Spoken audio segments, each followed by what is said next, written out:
Wow. Whoa. Oh my gosh. We should definitely talk about We all of that. definitely should. Ghosts, superheroes, America. Make sure you've watched The Return of Doctor Mysterio, because we're going to be talking about everything in it, so there will definitely be spoilers ahead. Oh yes. This is the Fan Show.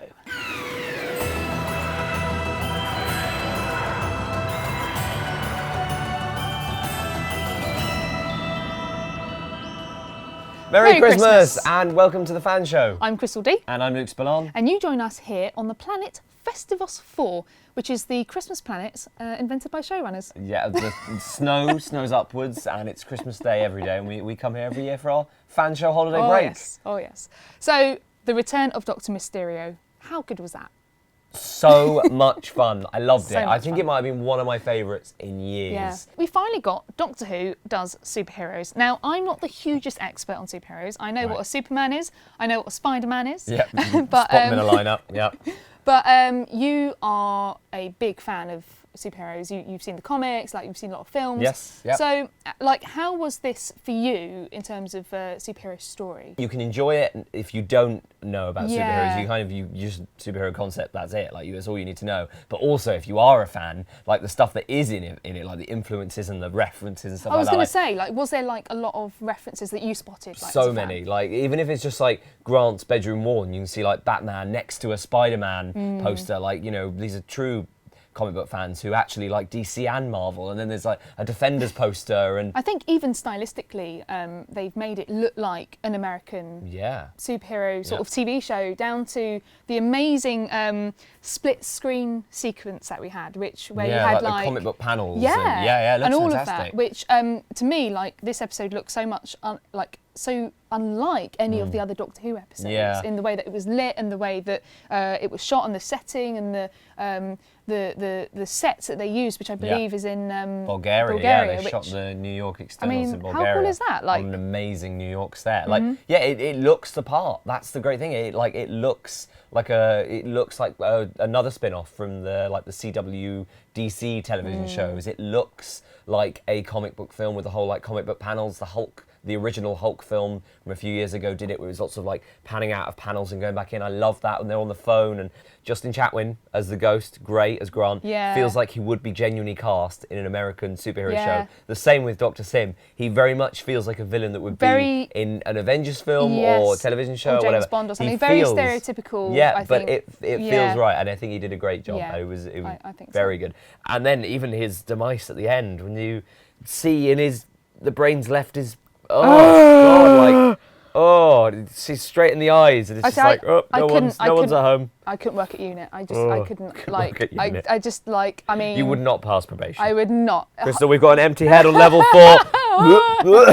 that would No, basically can't be do me. it. Can't do it. What I really like about the Ghost is that actually he's a real person, because I mean, you established that he's very much a kid who loves superheroes, which is a great origin story for a superhero. I love that. And then as he grows up, you kind of find that he's actually very much kind of normal, very much playing the part of superhero, but very grounded. So, you know, you do end up with lines like, you know, make sure you get a smoke detector, and he's very kind of realistic in the way he deals with things. I mean, he strikes me as a Robin type, even though he's a superhero. Yeah.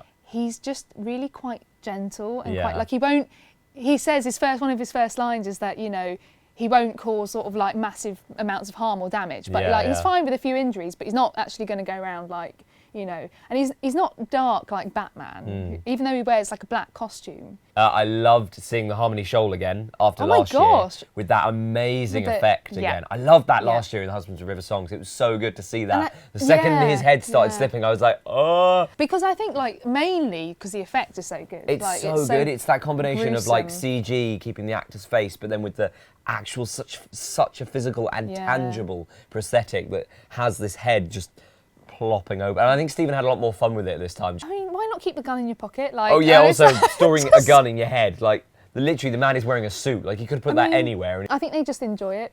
because they enjoy like freaking people out. Will we see them again? I wonder, because that was the end leading into kind of... and the fact that we've seen them in 2 Christmas specials now, is that going somewhere? At the end, we see Unit, which was great. Unit back, always a pleasure to see Unit. American Unit, I think Osgood got a reference. Yep, Osgood got a shout out. Amazing. But one of the soldiers had the scar across his face, and he looked really sinister at the end. So if we've got one of the brain people infiltrating Unit, then that's not good.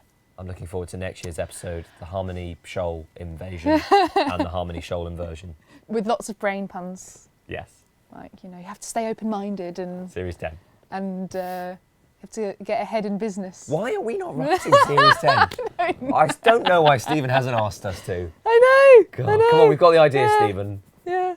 But not only does this episode borrow from superheroes, this episode is basically a rom-com. It's Love Actually in space. Yep. Isn't it? Yep, you've got the 2 tales of Grant and Lucy and the Ghost and Lucy. You've got the love story where, Lucy, Grant really likes Lucy. Lucy doesn't like Grant, but then works out that actually she really does love Grant. And then she fancies Grant more than she likes the Ghost. And then, poor Doctor is left. Is very, very sad at the end where he's sort of left on his own. Yeah. He's lost with a song. Yeah.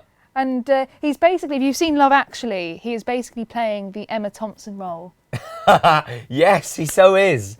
And I'm half expecting him to come out with his, put on a bit of Joni Mitchell, off to the TARDIS, off he pops, few tears, We have to talk about Nardole. Yes. Because he was so funny. He stole so funny. The show. He did. For me, he was so 100%. good.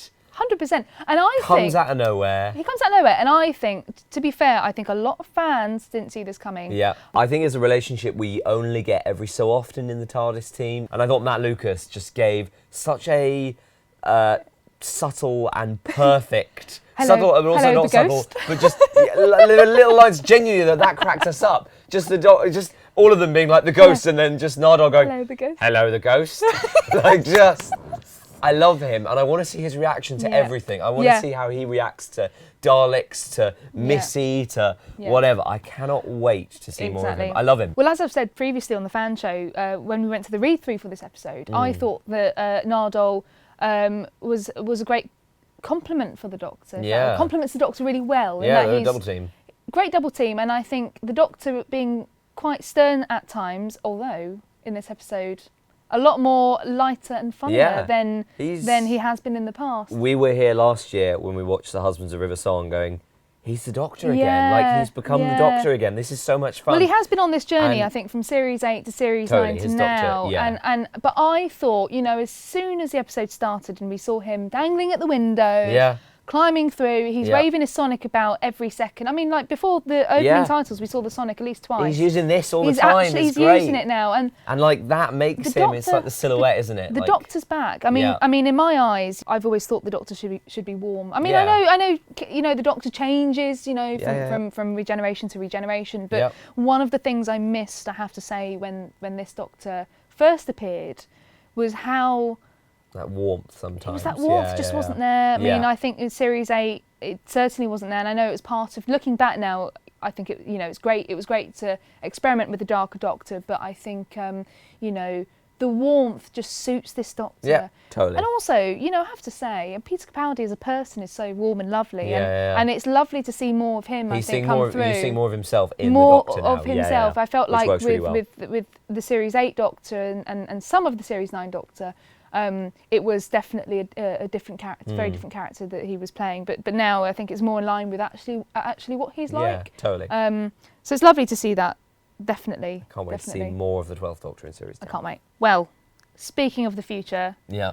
Series 10 trailer. Yep. Oh my God, that's completely took me by surprise. Yep. I mean, it was so reminiscent of Rose. Yeah. Like, hello, I'm Bill, and I serve chips. Love that opener. Great. Her reactions, she's very expressive. She asks questions like, I can't wait to sort of see why. She asks questions, but more in a sort of Donna way. There's more of that true. in it. Like, it's true, yeah. I remember you saying early on, like, is it going to be Where's more the Donna? toilet? I think it's looking like it's more Donna, yeah. I think so, asking where the toilet is in the TARDIS. Where's the That's something that I think we'd all actually genuinely ask quite quickly. And there's like a blue guy, and she goes, whoa. Yeah, yeah. Like, whoa, what's that? I love it. It's like roses. They're just so Rose alien. meets Donna. I said this. You see them and they're just the aliens are so alien. Like it's all genuine, real reactions like that. I think when you're a fan and you care about Doctor Who and you care about these characters, I think when there are these big shifts and changes and these when new companions come in, it makes you emotional. It really does. It made me emotional. Yeah, totally. Isn't it mad though with this show that you get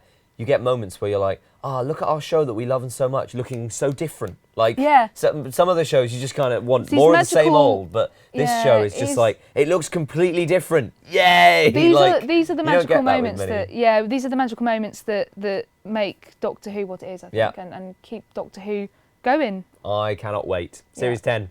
Series 10. Series 10.